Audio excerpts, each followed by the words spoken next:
Hello everyone, कैसे हैं आप सब। मैं नेहा गुप्ता आपका अपने YouTube channel let's start with NG में हार्दिक स्वागत करती हूं और आशा करती हूं कि आप सब बहुत अच्छे होंगे।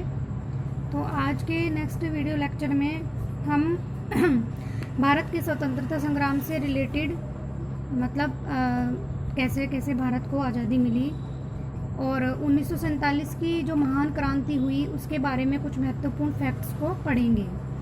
तो देखिए, सबसे पहले शुरुआत कैसे हुई। 29 मार्च 1857 को मंगल पांडे नाम के एक सैनिक थे जो बैरकपुर में उनको गाय की जो चर्बी से बने जो कारतूस थे उनको मुंह से काटने के लिए बोला गया, तो उन्होंने उसको काटने से मना कर दिया, उसका विद्रोह करा। तो यहीं से ही 1947 की क्रांति का जन्म हुआ और 10 मई 1857 के दिन मेरठ से 1947 की क्रांति का जन्म हुआ, क्योंकि जो मंगल पांडे थे उनको फांसी दे दी गई थी। और इसमें पैदल टुकड़ी 20 एनआई ने ही इस क्रांति की शुरुआत करी। अब है कि क्रांति के समय भारत के गवर्नर जनरल कौन थे। तो क्रांति के समय लॉर्ड कैनिंग जो थे वो भारत के गवर्नर जनरल थे। फिर उसके बाद जुलाई 1905 में लॉर्ड कर्जन के द्वारा बंगाल विभाजन कर दिया गया।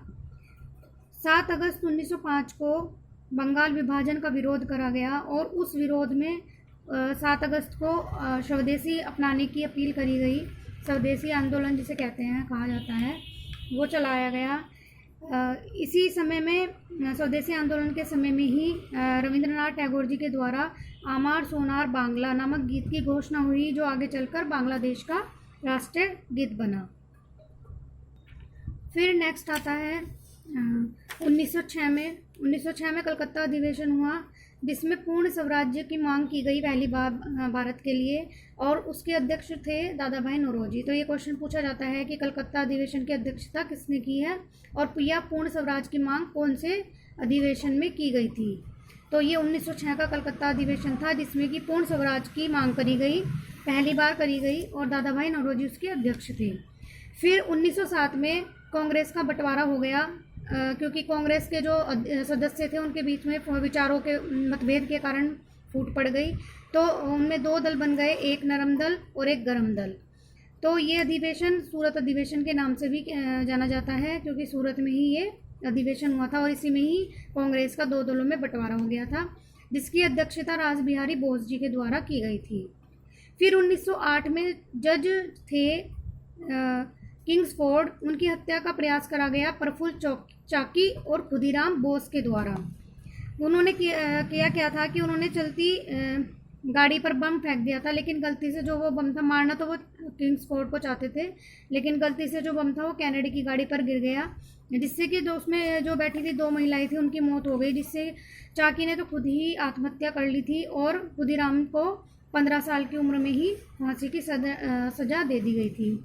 फिर 1911 में क्या क्या हुआ। 1911 में लॉर्ड हार्डिंग के द्वारा दिल्ली दरबार का आयोजन करा गया। इसमें बंगाल विभाजन हुआ था, यानी कि बंग आंदोलन को कैंसिल करा गया, रद्द करा गया। एक घोषणा इसमें ये करी गई कि राजधानी, जो भारत की राजधानी होगी वो दिल्ली से कलकत्ता से दिल्ली बनाने की उसने घोषणा करी 1911 में ही। फिर 1912 में 1912 में जो है वो दिल्ली को भारत की राजधानी बना दिया गया। फिर आता है 1913 में जो है वो गदर पार्टी की स्थापना करी गई सैन फ्रांसिस्को में, और ये करी गई गदर पार्टी की स्थापना सोहन सिंह भाकना और लाला हरदयाल के द्वारा। सोहन सिंह भाकना को अध्यक्ष बनाया गया और लाला हरदयाल उसके मंत्री थे। तो गदर पार्टी की स्थापना किनके द्वारा की गई? सोहन सिंह भाकना और Lala Hardayal Singh, San Francisco America में। फिर 1915 में अंग्रेज सरकार ने गांधी जी को केसरे हिंद की उपाधि से सम्मानित किया, या गांधी जी को केसरे हिंद की उपाधि प्रदान करी गई। 1916 में कांग्रेस का लखनऊ अधिवेशन हुआ। फिर इस अधिवेशन में पूना में 1916 में ही पूना में होम रूल लीग की स्थापना करी गई, जो कि बाल गंगाधर तिलक के द्वारा हुई थी। मद्रास में होम रूल लीग की स्थापना करी गई, वो एनी बेसेंट के द्वारा करी गई। तो पूना में बाल गंगाधर तिलक द्वारा और मद्रास में एनी बेसेंट द्वारा।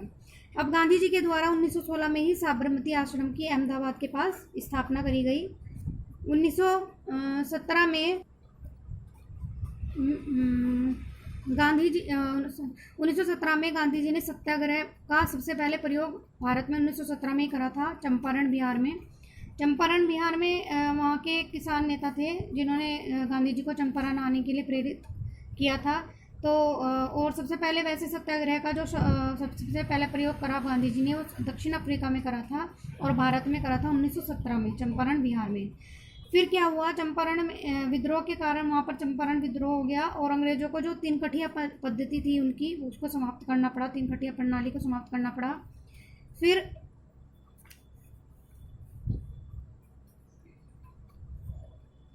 जो एनी बेसेंट ने होम रूल लीग की स्थापना करी थी, उन्होंने उसको समाप्त करने की घोषणा कर दी 1917 में ही।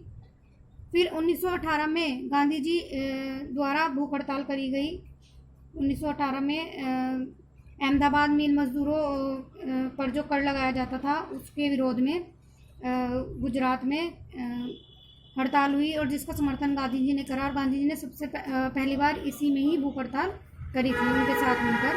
और खेड़ा के गुजरात के खेड़ा में ही कर नहीं आंदोलन नामक एक आंदोलन चलाया गया कि अंग्रेजों जो बिना बात का जो कर वसूलते थे मिल जो मजदूर थे उनसे, तो वो कर नहीं देने के लिए आंदोलन चलाया गया। फिर आया 1919 जो बहुत ही इम्पोर्टेंट है और इसमें बहुत सारी ऐतिहासिक घटनाएं हुई।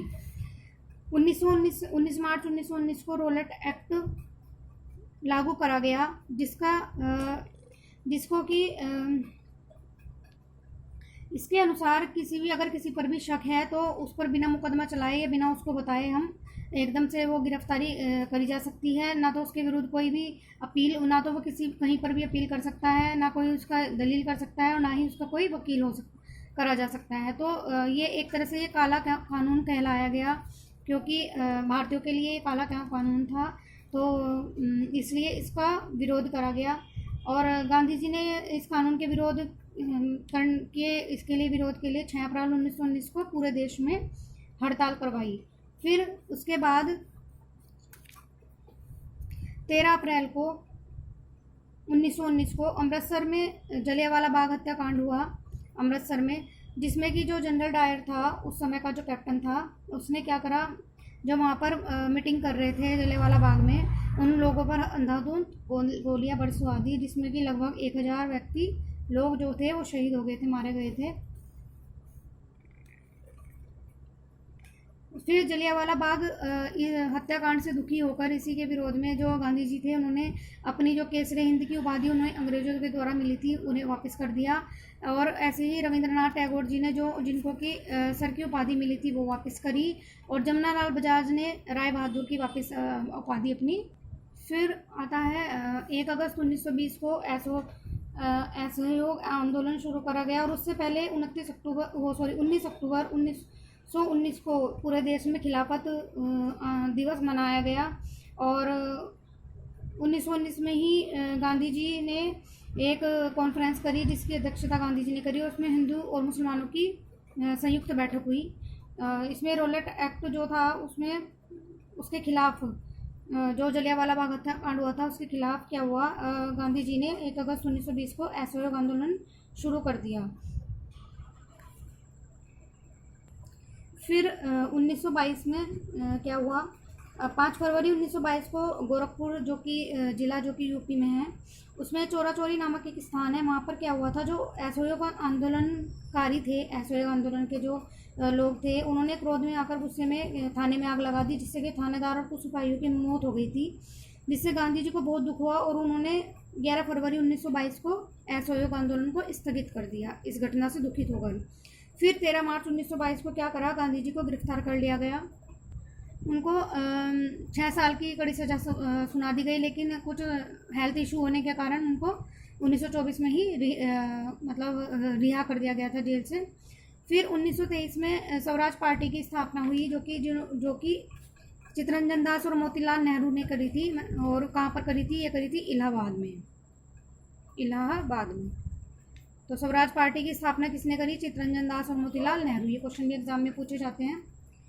फिर गांधी बेलगांव का अधिवेशन हुआ 1924 में, जिसकी अध्यक्षता पहली बार गांधी जी ने किसी अधिवेशन की क्या करी थी? अध्यक्षता करी थी। उसके बाद 1925 9 अगस्त 1925 को जब क्या हुआ था कि सरकारी खजाना जा रहा था, वो सहारनपुर से लखनऊ की ओर जा रहा था, तो काकोरी नामक एक स्थान पड़ता है, स्टेशन पड़ता है, वहाँ पर लूट लिया गया और इसे ही काकोरी कांड कहा गया। सरकारी खजाना लूटने का जो विचार आया था वो राम प्रसाद बिस्मिल का था, और इसमें राम प्रसाद बिस्मिल, राजेंद्र लाहिड़ी, रोशन सिंह और अशफाक उल्ला खान को जब पकड़े गए हैं तो उनको फांसी दे दी गई, और जो सचिंद्र सान्याल थे उनको आजीवन कारावास की सज़ा मिली। राम प्रसाद बिस्मिल ने ये कहते हुए फांसी पर लटक गए कि मैं राज्य के पतन की इच्छा करता हूँ, और अशफाक उल्ला खान ऐसे पहले भारतीय क्रांतिकारी मुसलमान थे जो देश की स्वतंत्रता के लिए फांसी पर चढ़े थे। ठीक है। फिर 1926 में अखिल भारतीय महिला संघ की स्थापना महिलाओं के द्वारा करी गई अपने अधिकारों की रक्षा के लिए। इसके बाद 1928 में 3 फरवरी 1928 को साइमन कमीशन भारत आया, जिसको वाइट मैन कमीशन के नाम से भी जाना गया, और 1928 में ही साइमन कमीशन के विरोध में लाला लाजपत राय की लाठीचार्ज करते हुए जो लाठीचार्ज हुआ था तो उनकी मृत्यु हो गई थी लाला लाजपत राय की, क्योंकि वो घायल हो गए थे।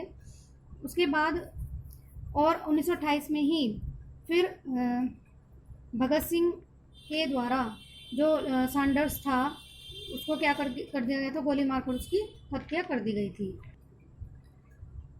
1929 में एक बिल आया, पब्लिक सेफ्टी बिल पास हुआ, और इस बिल का विरोध में बटुकेश्वर दत्त और भगत सिंह जो थे उन्होंने दिल्ली में सेंट्रल लेजिस्लेटिव असेंबली की जो खाली बेंचें थी उस पर बम फेंक दिया था, और उन्होंने कहा भी था कि हमारा मकसद किसी की जान लेना नहीं बल्कि भैरों को सुनना है। मतलब जो अंग्रेज सरकार की तरफ इशारा करते हुए कहा उन्होंने। फिर कांग्रेस पूर्ण स्वराज का लक्ष्य घोषित करा गया था 1929 के कांग्रेस के लाहौर अधिवेशन में। ठीक है। उसकी अध्यक्षता पंडित जवाहरलाल नेहरू जी के द्वारा करी गई थी। 31 दिसंबर 1929 की रात 12 बजे रावी नदी के तट पर लाहौर अधिवेशन में ही जो पंडित जवाहरलाल नेहरू हैं उनके द्वारा तिरंगा झंडा फहराया गया था पहली बार, और 26 जनवरी 1930 को प्रथम स्वाधीनता दिवस मनाने की घोषणा करी गई, और इसी के साथ प्रत्येक वर्ष 26 जनवरी को स्वतंत्रता दिवस के रूप में मनाए जाने की परंपरा शुरू हो गई।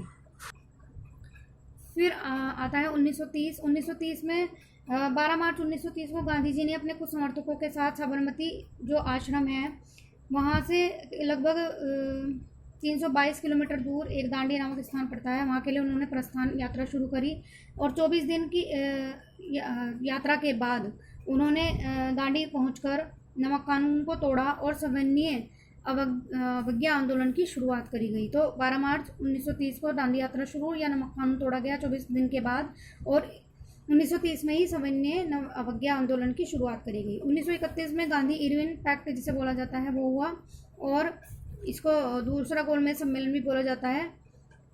पहला गोलमेज सम्मेलन 1930 में हुआ था।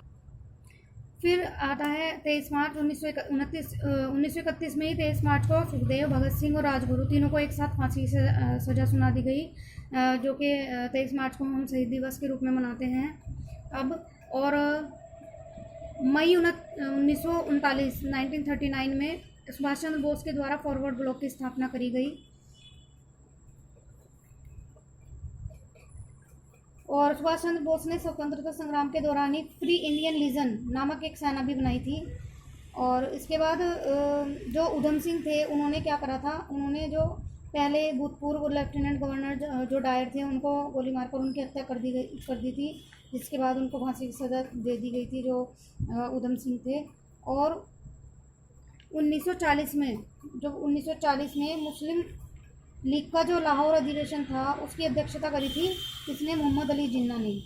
ठीक है। और उसी लाहौर अधिवेशन में ही उन्होंने मोहम्मद अली जिन्ना ने जो थे उन्होंने भारत के लिए उन्होंने भारत से अलग एक पृथक देश पाकिस्तान जिसे कहते हैं कि मांग करी। और जो पाकिस्तान फिर इसके बाद 1942 में वर्धा एक जगह का नाम है, कांग्रेस ने जो है अंग्रेज़ों भारत छोड़ो आंदोलन पर प्रस्ताव पारित करा और भारत छोड़ो आंदोलन के नाम 9 अगस्त 1942 को भारत छोड़ो आंदोलन हुआ, जिसमें गांधी जी ने करो या मरो का नारा दिया था गांधी जी के द्वारा। तो पूछा जाता है कि करो या मरो का नारा किसके द्वारा दिया गया, तो ये गांधी जी के द्वारा दिया गया। फिर उसके बाद